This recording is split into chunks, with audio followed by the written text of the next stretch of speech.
So this is going to be a very brief introduction. I'm out here exploring the southern portion of Utah. This is a place that I've never been to before. While I have been to the desert, I've never been to this particular desert. We're going to be out here for about 9 days exploring the southern portion of the state. I'd like to get out and explore and find some of the local herpetofauna, but not just herpetofauna. We're going to see what other wildlife we can find out here in southern Utah. So follow along. This is going to be kind of a short web journal of what we do and what we find. We've been out here hiking. This is our first day, and this, I've been told, is one of the more common lizards that we'll see out here in the desert. This is the Cyclops Lizard. It's actually kind of close to midday. We didn't want to spend our first day just doing nothing, so we came out for a short hike, and this little guy is enjoying the shade of this rock. So we're out on our first day here in the desert. Kind of got a late start hiking. It was just too hot to be outside. We didn't really see much of anything. So we switched tactics. We are out right at sunset. The pavement here on this paved trail is very hot.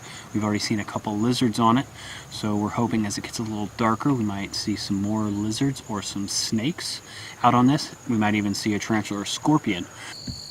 Well, there aren't many amphibians in the desert, but the ones you do find, like this little red-spotted toad that's hopping away from me right now, they're very versatile. They're very adapted to this super dry climate, and they'll spend most of their time out here just foraging for insects, and when they get lucky and there's enough rain, they'll have pools to breed in to lay their eggs. We have resorted to road cruising. It's too hot during the day to find anything except lizards.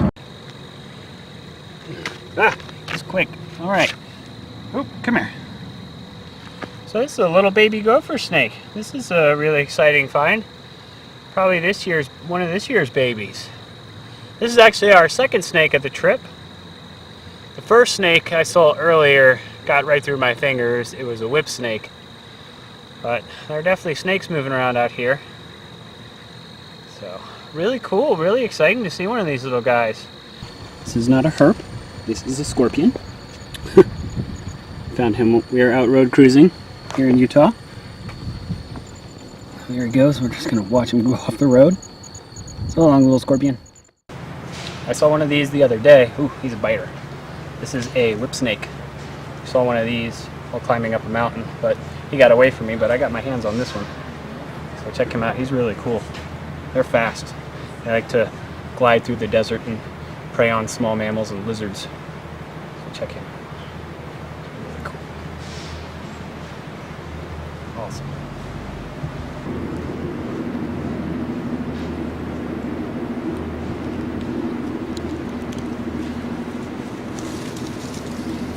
Alright, this is our third day of desert exploration. Earlier today we had a little bit of luck.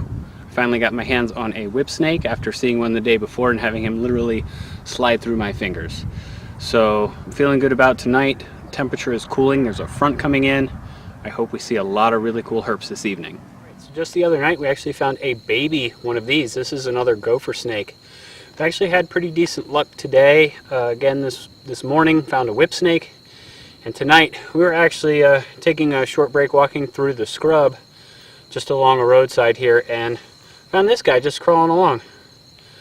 So he's been, I don't know if you can hear that, he's been puffing at me. He hasn't struck at me at all, but he's been bluffing. He's trying to scare me and to get me to put him down. So I'm going to oblige and go ahead and send him on his way so he can maybe go hunt down some rodents for dinner tonight.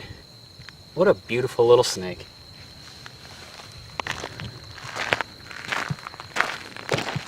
The other night we found a scorpion while road cruising. We're out here cruising a dirt road tonight and came across a tarantula.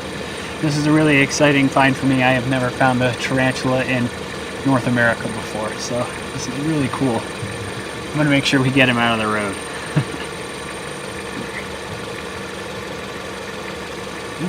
He's skittish.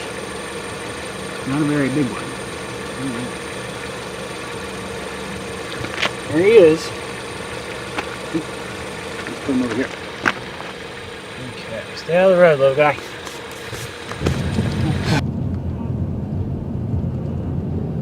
The dangers of road cruising Utah. There's lots of cows in the road.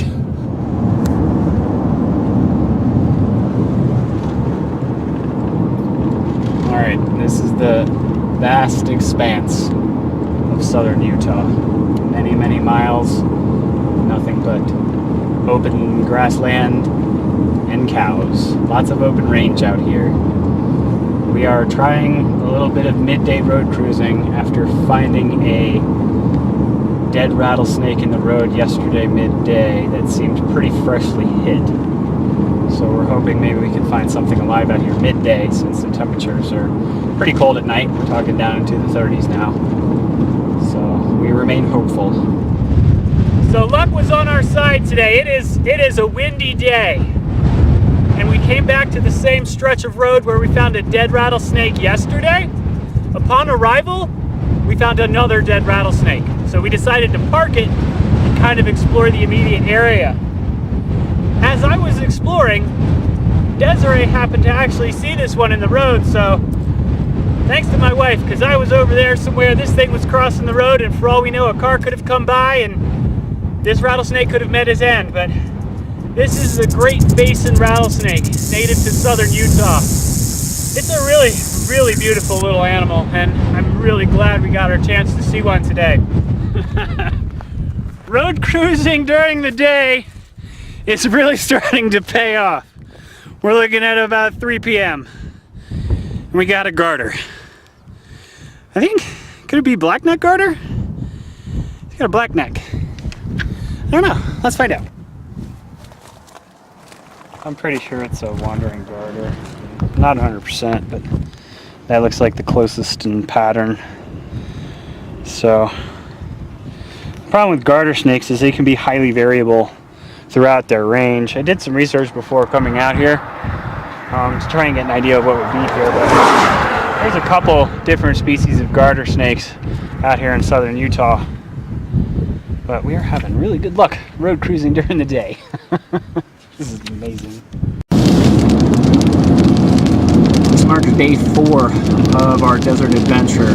Yesterday we knew a front was coming in. We went from daytime highs in the upper 90s to low 100s to mid 60s, and it is raining. It is a cold rain, and unfortunately I think it has scared most of the Herps underground. So we are in the car. We are driving to another destination across the southern portion of Utah, hoping for sunny skies and good luck. So we're out here in the desert on day 7. It was kind of a slow day. We're coming off of a lot of rain and a cold front that came in, but we're out here road cruising anyhow because, well, we're here. Fortunately enough, tonight we found a spadefoot.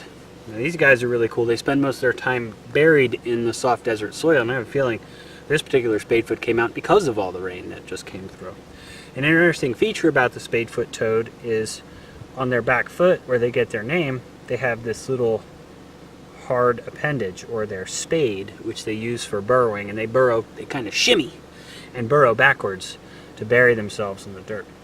So we're going to go ahead and just leave this spadefoot here, let him go about his night, and move on. Who knows, maybe we'll see something else tonight, maybe not. I hope you enjoyed our journey across southern Utah. We got to see a lot of really amazing wildlife we were out here. And part of the reason why we're out here is to explore the 5 national parks that are in the southern portion of the state, known to some also as the Mighty 5. So in between our journey, we were able to squeeze in a little bit of herping, and we got to see some really cool herps.